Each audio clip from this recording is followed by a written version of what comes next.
Hey friends, welcome to the YouTube channel all about electronics. So in this question, we have been given this circuit, and for the given circuit, we have been asked to find the value of R such that this output current is equal to 100 microampere. Moreover, we have been also asked to find the lowest possible value of this output voltage. So if you closely observe this circuit, then it is the current mirror circuit. Because here, this Q1 is a diode connected transistor, while gate and source terminals of these two transistors are connected together. Now here we have been given that these two transistors are perfectly matched, and we have been also given the values of the device parameters. Now if the W by L ratio of these two transistors are different, then the drain current in this second transistor can be given by this expression. That means this ID2 or this output current is equal to the W by L ratio of the second transistor to the W by L ratio of this first transistor times I reference. But in this case, since both transistors are matched perfectly, so this ID2 or this output current is equal to I reference. Now for this current mirror circuit to work properly, this second MOSFET should also operate in the saturation region. That means for the second MOSFET, this VDS2 should be greater than or equal to VGS minus VT, where the VGS is the voltage between the gate to source terminal of these both MOSFETs. And in the saturation, we know that the output current can be given by this expression.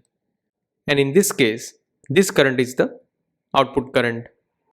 Now here we have been given that the required output current is equal to 100 microampere. And we have been already given the values of the device parameters.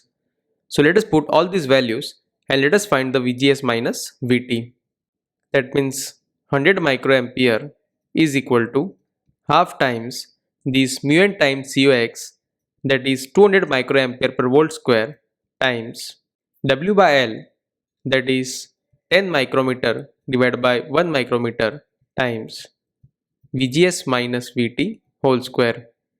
Or we can say that this VGS minus VT whole square, that is equal to 100 microampere divided by 1000 microampere per volt square. Or we can say that this VGS minus VT, that is equal to 0.316, or approximately we can say that it is equal to 0.3 volt.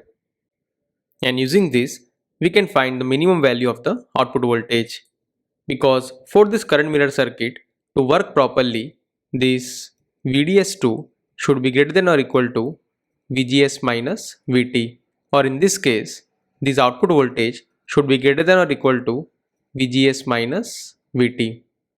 That means this minimum value of this output voltage is equal to VGS minus VT, or in this case, it is approximately equal to 0.3 volt.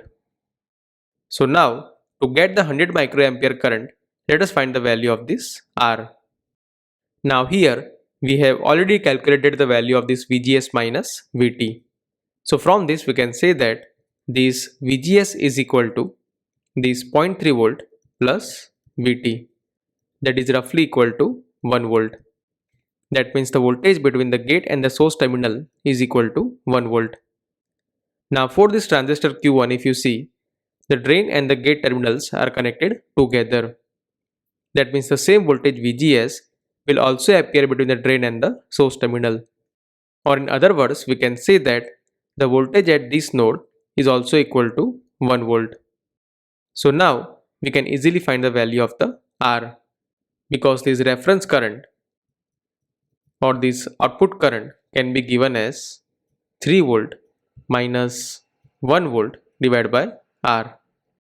Now the required value of this output current is equal to 100 microampere.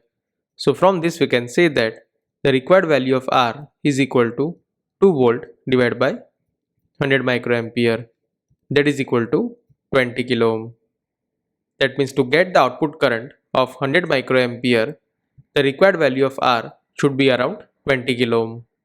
So from this we can say that for the given current mirror circuit, to get a value of 100 microampere, the required value of R is around 20 kilo ohm, while the lowest possible value of the output voltage to keep the MOSFET in the saturation region is approximately equal to 0.3 volt.